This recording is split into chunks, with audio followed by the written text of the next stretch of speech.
What's up, guys? Your boy Roy back at it with the back at itness. And I'm here to reporting live with the Preaching to the Birds podcast, where we talk about the most relatable, the most juicy, the most crucial Eagles content. And we try to bring it to you as quickly as possible, man, because we know what it is. This is our NFL. It's our season. It's revenge season. And you got to come here to see all the juicy content that's going to be coming up with the revenge season. Right? Now, look, peep this, right? Peep this. We're going to hop right into the topics for today. Today, we got a lot of stuff to talk about. We got Carson Wentz. If you haven't noticed, he got released today by the Commanders. It's not a surprise. We're going to talk about whether he is done in the league or whether he's going to be a backup, he get another opportunity where he may go, blah, blah. And then we're going to talk about Miles Sanders. Miles Sanders reportedly is being allowed to test the market, which basically means we ain't bringing his ass back. We're going to talk about it, the potential of, who may replace him, who may not replace him, and if he may come back on a lower deal. You know what I'm saying? More importantly. 3, Sean Desai has been named as our new defensive coordinator. Thank you, sweet baby Jesus. Thank you, Howie Roseman, for finally naming our defensive coordinator. Now, personally, it's not the guy I wanted, but we'll talk about that later. And the last thing we're going to talk about is Brian Johnson. Brian Johnson has been named as our new offensive coordinator for the 2023 season. Baby, finally, we have our new defensive coordinators for the 2023 season, for the revenge season that we are waiting for. Highly anticipated. Highly recommended that y'all stay tuned, because we going to do what it do. All right. Now, that's been said, let's hop right into it. So, Carson Wentz, Woogie, as Philly 500 likes to name him. The man is done. If you didn't hear me earlier, Carson Wentz has been released from the Commanders. That is his third team in 3 years. Ever since we gave him that contract, beautiful contract, by the way, at that time and now.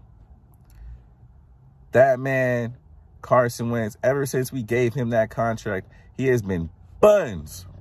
He had one good opportunity with the Colts, and after that, he fucked it up. If he had beaten the Jaguars and showed some testicular fortitude, if he had showed that he had some balls, if he had showed that he could relate to his teammates and inspire them, then he would still have an opportunity in the league. But I think he is done. I think he's done. I think he's finito, trash, garbage. How you going to bring in Taylor Heineke in the game to replace you, and Taylor do all this work to get y'all into playoffs, and then you fuck it up? I could never play with you, bro. Like, never. I want to go to the playoffs. These are the most competitive motherfuckers in the world. Top 1% of athletes. Top 1% of competitive people. And you can't help us get to the playoffs? We got a rookie coming in to replace you? Come on now. Sam Howell was a 5th-round pick. You got released for that? You're done. You may get an opportunity as a backup, but that's it for me. I would never. If the Jets you try, you're dumb. Buns. But yeah, if you didn't catch that, I think the Jets might be the one spot he might go to. Maybe the Seahawks, maybe. I mean, realistically, Pete Carroll like to do that extra shit, outside the box shit. Who would have thought? Geno Smith. Who would have thought it? All right, we're going to hop into the next topic, which is Miles Sanders. Miles Sanders has been reportedly allowed to test the free agent market, which basically means we don't let that nigga go. That's what that means. If y'all don't know what layman's term for test the market means, it means we going to let that nigga go. Go get your money, baby. You get your money. We going to replace you. Don't worry about it. We ain't worried about it. Derek Gunn has already supposedly, I haven't seen the tweet, but it's been reported that Derek Gunn has stated that the Eagles franchise loves Kenneth Gainwell. I ain't gonna cap, playoff Kenny was something ridiculous. So I could see his confidence growing throughout the games. I could see if the Eagles had talked to him about it, like, it's your team next year. I could see it. Maybe he looked explosive. He looked like he could actually have some vision. Miles Sanders, to me, has never had vision. And I want a nigga that has vision. So with that being said, I would love Bijan Robinson with the 31st pick, not the 10th, but the 31st pick. If he falls to 31, if the Cowboys don't do Cowboy shit and draft that man with the 25th or something pick, I want him on the team. Because like Philly 500 said, and I like to shout out the people that I heard it from first. I ain't no hater. I ain't gonna take credit where it's not due. You feel me? Philly 500 brought it up first that I seen. Bijan Robinson to the Eagles. Think about it. We losing all these players on defense. All these players. We have about like 10 free agents on defense that are leaving. Like 10 of them. And they're all not starters, whatever, but hold on, you'll get what I'm saying. Our defense, because we're losing so much talent, is naturally going to be worse in the beginning of the season. It's naturally going to be worse.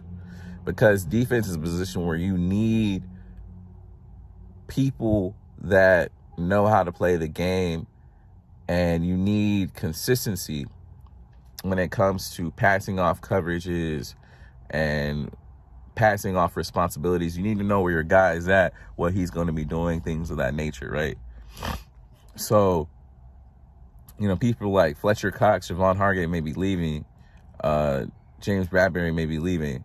So with that being said, if we have a running back, think about this, a running back like Bijan Robinson, a dog, somebody that makes people miss in the open field more than most NFL players, if you could look it up, like I did,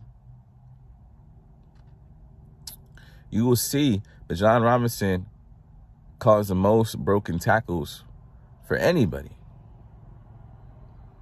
including NFL and college that I've seen anyways. I would love to have that freaking nature. Dude that plays like he ain't got no ACLs. He got some metal clips up in there or something. I would love to have him on the team, breaking tackles, making people look stupid in the open field. I would love to have a dude with some real vision. Imagine him with Kenny Gainwell. 1-2 punch, 1-2 like that. Just straight viciousness. I would love it. But just with the 31st overall pick, not with the 10th. I can't do it. But I would also love Jamar Gibbs.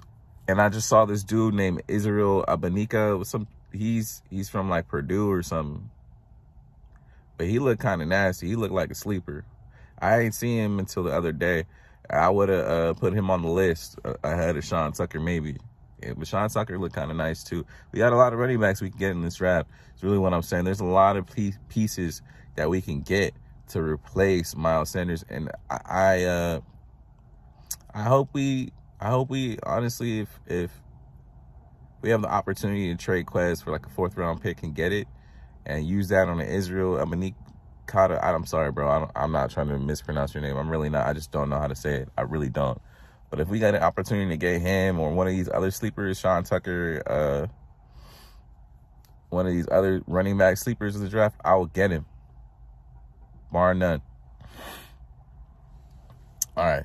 The next couple things that we got to talk about are the greatest news that we've heard for the last week or two, because we've been waiting as Eagles fans. I know y'all been waiting because I know I have. We finally have a defensive coordinator, so we can have somebody go up in there and you know, kind of choose who he wants to be on the team. It's important for a defensive coordinator, at least in my opinion, to know how to use his personnel. With that being said, Desai has been named as our new defensive coordinator for the 2023 season and beyond. If you don't know, Desai was a former coordinator for the Chicago Bears. So I'm going to put up the stats for you guys in a little bit. But Desai, he worked 9 seasons, if I remember correctly, for the Chicago Bears. He moved his way up I like that. I like that. He started from the bare bottom, moved his way up. He took his time with it. I ain't gonna say he did it super, super fast. He's a little older, but he took his time with it. And what I really like about him is that he made lemonade out of lemons. You know what I'm saying? He made something better, is what I'm saying. So the Chicago Bears reportedly, after a different coordinator named Picano left, Sean Desai made a Chicago's Bears defense become a lot better when it came to pass rush, right? When it comes to pass rush. And, you know, as the Eagles fan, that's what we want. We want pass rush. We want takeaways. And pass rush is the easiest way to get takeaways. You sack the quarterback. You make him fumble the ball. You do things of that nature. Then, you know, you get an opportunity or more opportunities for your offense to score. You know, that's what we want, high-powered offense. If Jalen Hurts takes that next step, imagine him with more opportunities to do things, you know? He going to average 30-something yards, 30 points per game. Imagine with Bijan Robinson, and then we get, come on now. Stop it.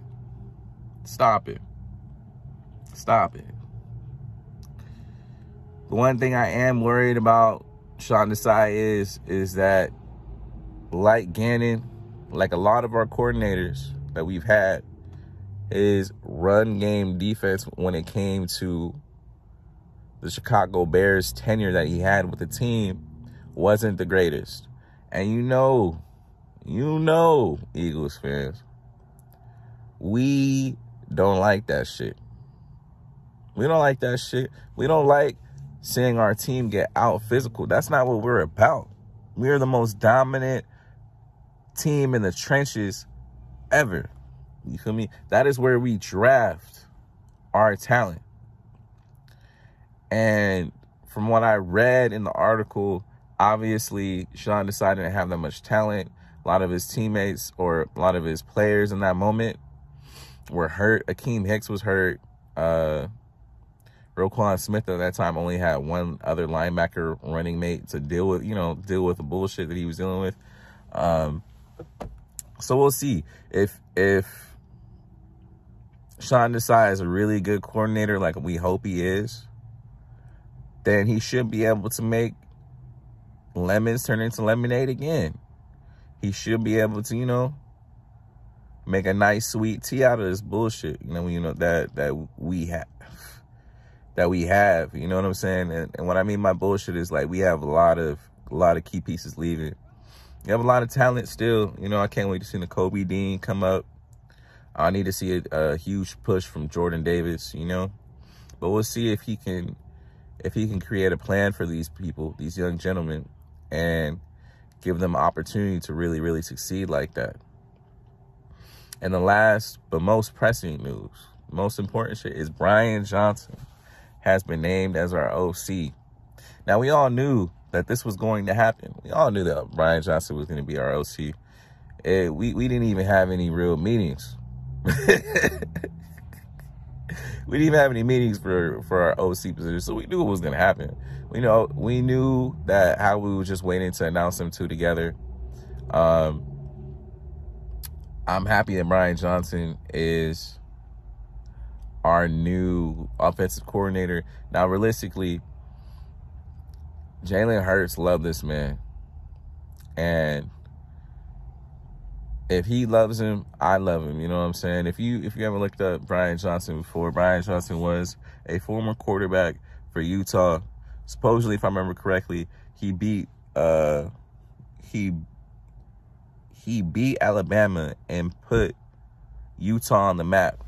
You know what I'm saying? Now, if you haven't been paying attention, Utah now, it's not one of the powerhouse schools, but it's getting there. It's a consistent school that drops talent. Like this year, they got a cornerback coming out of there called Clark Phillips. I love his tape. Last year, they had a linebacker come out I don't remember his name, but I know that he plays for the excuse my farts if you heard that. But I know he plays for the Jaguars. He was drafted by Dougie P. And he's supposed to be a monster too. Oh, Devin Lloyd, that's his name, Devin Lloyd. Yeah, Devin Lloyd, he was a monster. Not the fastest, but still a monster. My point is, Johnson put that team on the map, and they've been doing well ever since he left the team. Now, he went to coach at Florida for a bit, and under that period of time, he had players like Dameon Pierce, Kyle Pitts, Kadarius Toney, all do well. He had a quarterback named Kyle Trask, set records there at Florida, the school that Tim Tebow played, a school that Cam Newton played for a little bit. You know what I'm saying? That's impressive. That's impressive to me, and I hope it's impressive to you Eagles fans. I want to see what he can do with Jalen Hurts. You know, I want to see if he continues the development of Jalen Hurts. I want to see if he runs the freaking ball, man. I hope he keeps running the freaking ball, man. I feel like our offense could take another step if we finally run the ball consistently. Like, it's cool, we got all these toys, fancy toys, but run the damn ball too. Play action over their head. You know what I'm saying? That's what we want. That's what we want as Eagles fans, for real, for real. All right, guys, that's all I really got for y'all today. Like I said earlier, if you like the podcast, please like and subscribe so you can be notified. You know, we just trying to have a good time. Peace, guys. I hope y'all having a great day.